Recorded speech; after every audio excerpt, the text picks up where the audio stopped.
एक जो लड़की होती है समाज में बहुत मुश्किल से बहुत संघर्ष करने के बाद उसको ये सौभाग्य मिलता है, मौका मिलता है कि वो आगे की अपनी पढ़ाई करे या आगे कुछ भी अपने पैरों पे खड़ा होने के लिए किसी तरह की ट्रेनिंग करे।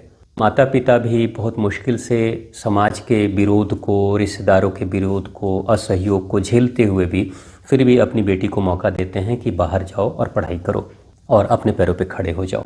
लेकिन अगर कोई बेटी बाहर निकलती है और उस आज़ादी का वो गलत इस्तेमाल करती है या किसी तरह के प्रेम जाल में किसी भी लड़के के चक्कर में पड़ जाती है, तो एक घटना घटती है जो उसके पूरे जीवन को तबाह कर सकती है। पहली चीज़, माता पिता अगर आपको भेज रहे हैं बाहर पढ़ाई लिखाई करने या किसी तरह की ट्रेनिंग पाने के लिए, अपने आप को इतना सक्षम बनाने के लिए कि आप अपने पैरों पे खड़े हो सको, तो उन माता पिता के लिए दो चीज़ें महत्वपूर्ण है। पहली चीज़ पैसे, आप आर्थिक रूप से मजबूत बनो, अपने पैरों पे खड़े हो, ये। लेकिन दूसरी चीज़ वो है उनकी प्रतिष्ठा। जब बात पैसे और प्रतिष्ठा की आएगी तो कई बार माता पिता प्रतिष्ठा बचाने के लिए पैसे को भी छोड़ देते हैं। अगर कोई बेटी अपने घर से बाहर निकल रही है और उस बेटी के किसी भी चाल चलन के कारण से अगर माता पिता को लगता है कि हमारी प्रतिष्ठा खत्म हो जाएगी, हमारी इज्जत जो समाज में है वो खत्म हो जाएगी, तो ये भी हो सकता है कि वही माता पिता जो अपनी बेटी को बाहर भेजने के लिए तैयार हो गए थे, वो बाद में कहें कि अब तुम घर पे बैठो और तुमको कहीं बाहर जाने की ज़रूरत नहीं है, क्योंकि हम अपनी इज्जत खोकर हम तुम्हारी पढ़ाई नहीं कराएंगे।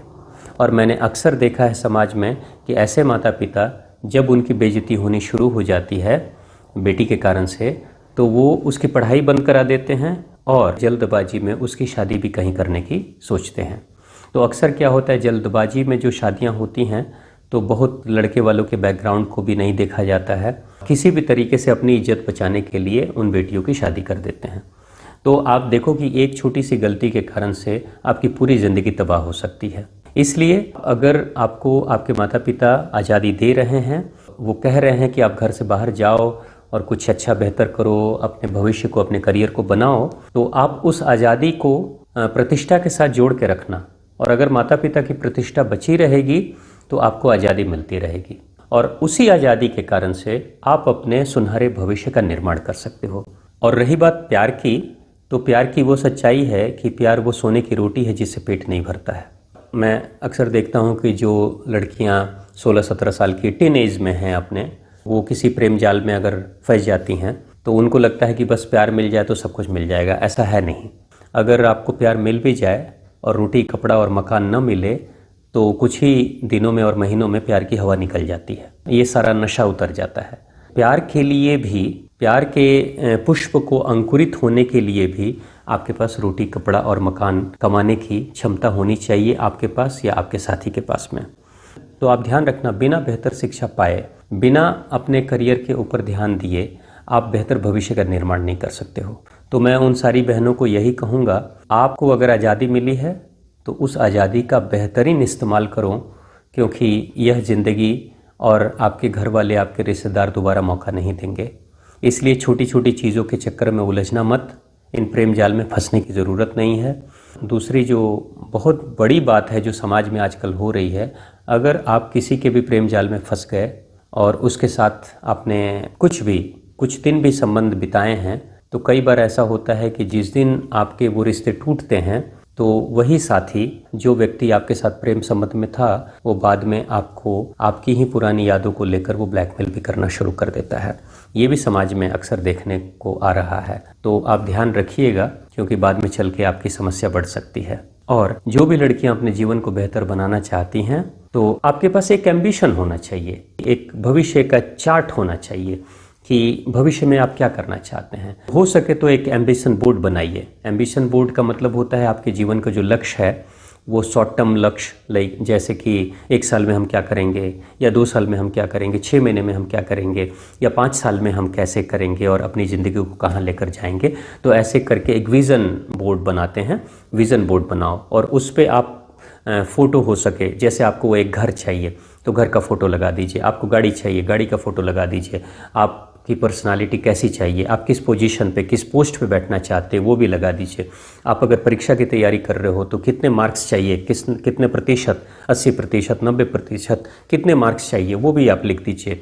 आप जिन चीज़ों को अचीव करना चाहते हो, पाना चाहते हो अपने जीवन में, किस महीने में पाना चाहते हो, कितने सालों में पाना चाहते हो। जैसे 2025 चल रहा है तो आप 2026 में क्या करना चाहते हो, 2026 लिखकर उस ड्रीम को भी आप लिख दो। तो ऐसे विज़न बोर्ड आप बनाइए अपने घर में और उसको उस जगह पर रखिए जहाँ पे आपकी नज़र बार बार जाती है, यानी अपने स्टडी टेबल के सामने। और उस विज़न बोर्ड को जब भी आप फ्री हों तो आप देखते रहिए, ध्यान से देखिए, उस पर चिंतन करिए। आप सोचिए कि मेरे पास जो टारगेट अचीव करना है, अब उसके लिए मेरे पास सिर्फ 8 महीने हैं, तो 6 महीने हैं, तो 3 महीने हैं या 1 साल है, और उस पर आप काम करते रहिए, निरंतर काम करते रहिए ताकि आप उस लक्ष्य को हासिल कर सकें।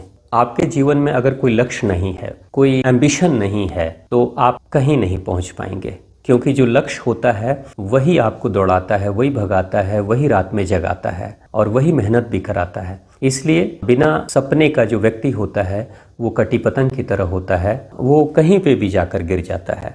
इसलिए अपने जीवन को बेहतर करने के लिए आपको एक लक्ष्य बनाना ज़रूरी होता है।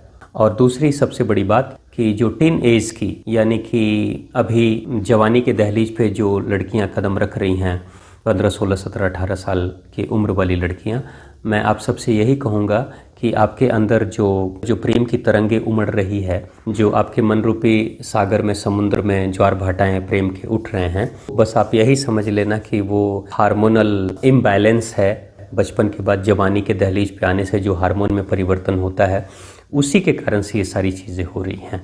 तो उसके लिए सबसे अच्छी चीज़ है सुबह में पानी का प्रयोग, यानी कि शरीर की शुद्धिकरण बहुत ज़रूरी है। सुबह 1.25 लीटर पानी, अगर 15 साल से ऊपर की उम्र हो गई है आपकी, तो 1.25 लीटर पानी का प्रयोग करें। 15 साल से कम है तो आप मात्रा धीरे थोड़ा कम रखें।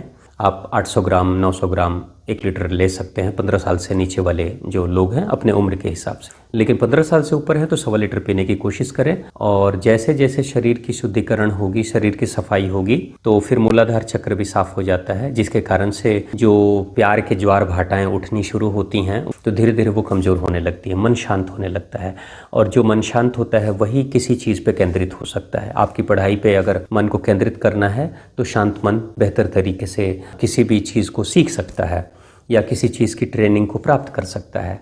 मन को शांत करने के लिए तेल मसाले वाली चीज़ें, मैदे वाली चीज़ें, फास्ट फूड, जंक फूड नहीं खाना है, और हो सके तो ध्यान भी करना है, क्योंकि जब आप ध्यान करोगे तो मन शांत हो जाएगा। और मन में उठने वाले जो बहुत सारे विचार हैं, विचारों का जो बवंडर हमेशा चलते रहता है, वो धीरे धीरे कमज़ोर हो जाएगा, कम हो जाएगा, और कुछ सेलेक्टिव ही विचार मन में आएंगे। यानी कि फिल्टर्ड जो ध्यान होता है, वो ध्यान इंसान के मन के विचारों को फिल्टर कर देता है।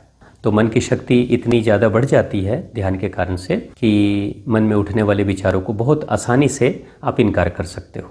यानी कि विचार आपके मालिक नहीं होंगे, आप अपने विचारों के मालिक हो जाओगे। तो वो सारी गतिविधि, जिस गतिविधि से आप अपने लक्ष्य के करीब जाते हो, वो सब कुछ करना, और जिन गतिविधियों से आप अपने लक्ष्य से विमुख हो जाते हो या दूर जाने लगते हो, पथभ्रष्ट होने लगते हो, तो उनको छोड़ देना। चाहे वो कोई साथी हो, चाहे कोई जान पहचान वाला हो, कोई भी हो। तो पहले फोकस आप अपने भविष्य पे, करियर पे कर लो, अपने पैरों पे खड़े हो जाओ, और उसके बाद से फिर आपको जो भी जीवन साथी आपके माता पिता ढूंढें या फिर आप भी ढूंढो, आप उसके अनुसार से निर्णय करोगे तो आपकी ज़िंदगी ज़्यादा बेहतर हो जाएगी।